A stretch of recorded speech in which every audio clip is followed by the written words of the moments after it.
Run out guys yung mga pangilaw. Yan. Meron dyan? Meron? Sili. Pangilaw siya guys. Sabi isa. Silong ng bahay. Madilib lang kasi mga idol eh. Silong yun.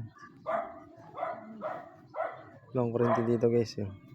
May pangilaw sa ilalim ng silong.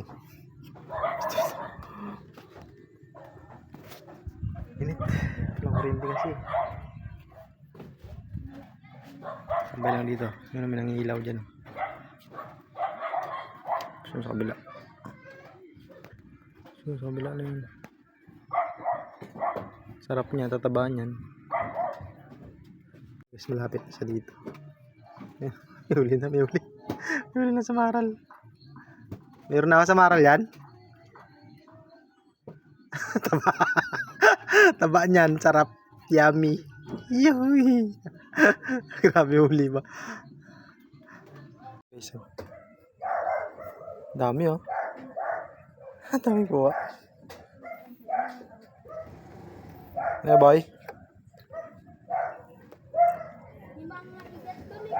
Saan? Dami. Ilang piraso yan?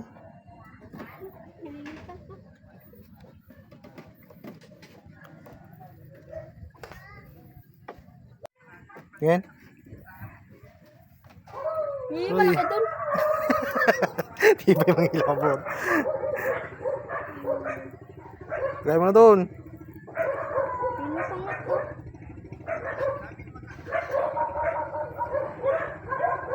Ano? Ay, laki pala eh oh. Ano? Yung mga gat. Ano yan eh?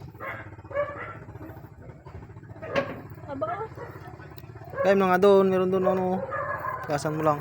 Kasi di bulit ako. Yan. Takot kasi yun eh. Tibay mga gat.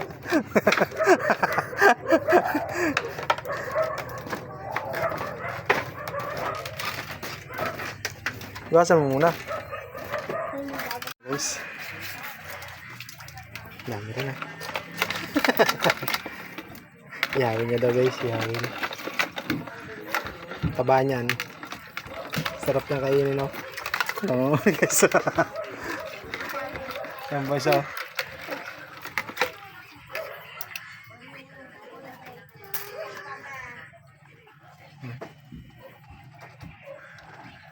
May baga pa doon. Ihawin mo na yun.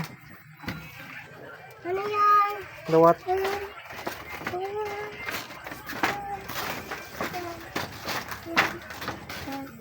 Tuhugin mo dyan, tapos ihawin mo. Ihawin niya na guys. May baga pa. Yung tinuhog niya guys. Litsunin niya daw, litsun. Bago. Yung litsun. Yun ang makulit oh. Tapos to. Oh. Tinuhog na. Sarap. Taba. Yummy. Yummy, delicious. Mama. Kain ka dyan, Mar? Ha? Kain ka? Sige, galing silong yan ha. Yan. Solid. Ano, tinuhog na guys oh. Ihawin na yan. Yuhui. Sarap yan. Oh, dami pala eh. Kagi ka. Agatin ka yan. Baga pa dito. Ito nga ito. Guys, ang galing silong. Ginawang ihawang dawat. Tsaka ito ano. Puro dawat pala ito mga idol. Pinana na sa ilalim silong. Taba na ito. Solid dyan.